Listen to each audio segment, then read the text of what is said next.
సహోదరులారా, ప్రభువైన యేసుక్రీస్తు నామములో హృదయపూర్వక వందనాలండి. ముందుగా ఇంత మంచి సమయాన్ని ఇచ్చిన తండ్రి అయిన దేవునికి ప్రభువైన క్రీస్తు ద్వారా కృతజ్ఞతాస్తుతులు చెల్లిస్తున్నానండి. మరొక అన్నారండి.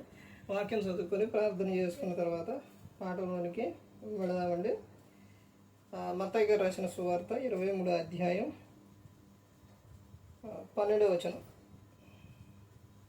తన్ను తాను హెచ్చించుకున్నవాడు తగ్గింపబడును, తన్ను తాను తగ్గించుకున్నవాడు హెచ్చింపబడును. ప్రార్థన చేసి, పరలోకమందున్న మా తండ్రి, పరిశుద్ధ ప్రేమ గల తండ్రి, గొప్ప తండ్రి, యెహోవా తండ్రి, నీ ప్రియ కుమారుడు యేసుక్రీస్తు ప్రభువారి ద్వారా కృతజ్ఞతాస్తుతులు చెల్లిస్తున్నాము. నీ కూడికంతట్లో మీరు నడిపించండి.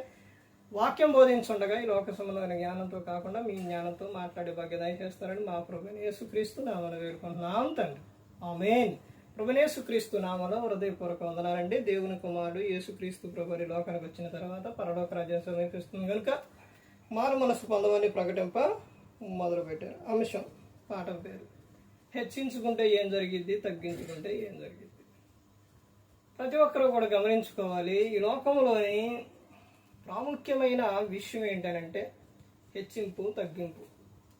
ఈ విషయాన్ని బట్టి గ్రంథంలో చూస్తే ఏమని చెప్తున్నారంటే, తన్ను తాను హెచ్చించుకున్నవాడు తగ్గింపబడును, తన్ను తాను తగ్గించుకున్నవాడు హెచ్చింపబడునని గ్రంథము చెబుతూ ఉంది. మరి నీ జీవితము ఎలా ఉంది, నీ ఆలోచన ఎలా ఉంది, నీ క్రియలు ఎలా ఉన్నాయి, నీ పద్ధతి ఎలా ఉంది, నీ మాటలు ఎలా ఉన్నాయి, ప్రతి ఒక్కడే కూడా గమనించుకోవాలి. దేవుడు ప్రతి ఒక్కడే కూడా చూస్తున్నారు. ప్రతి ఒక్కటి కూడా ఆయనకు తెలియదంటూ ఏది కూడా లేదు. ప్రతి ఒక్కటి కూడా ఆయనకు తెలుసు. అందుకని గమనించండి, ప్రతి ఒక్కరు కూడా తెలుసుకోవాల్సిన విషయం ఏంటంటే, నీలో హెచ్చింపు స్వభావం ఉంటే ఏం జరుగుతుందనంటే తగ్గింపబడతావు.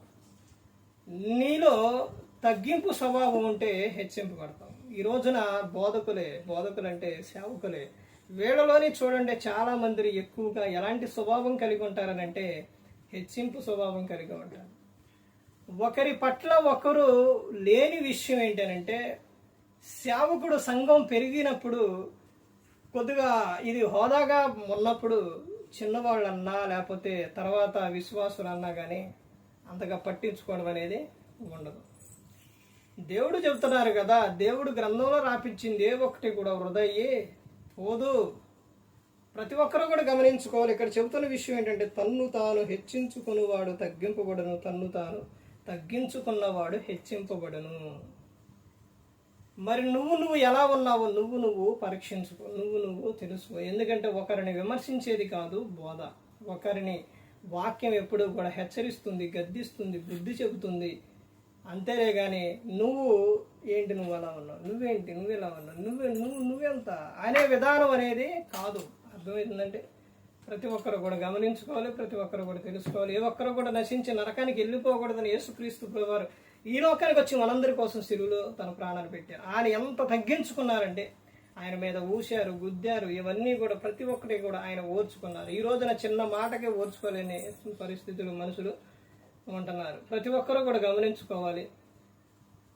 మరి ప్రతి ఒక్కరి కోసం కూడా ఆయన ప్రాణం పెట్టారు. ప్రతి ఒక్కరు కూడా ఆయన ఎందుకు ఉండాలి, ఈ లోకం విడిచిన పరలోకానికి చేరాలి. మరి ఈ విధంగా నిలబెట్టి మాట్లాడించిన తండ్రి దేవునికి కృతజ్ఞతాస్తుతులు చెల్లిస్తూ ఇంతవరకు శ్రద్ధగా ఉన్న మీకు ప్రభు పేరిట నా హృదయపూర్వక వందనాలు చెల్లిస్తూ ఈ మాటలు ముగిస్తున్న అందరికీ వందనాలు.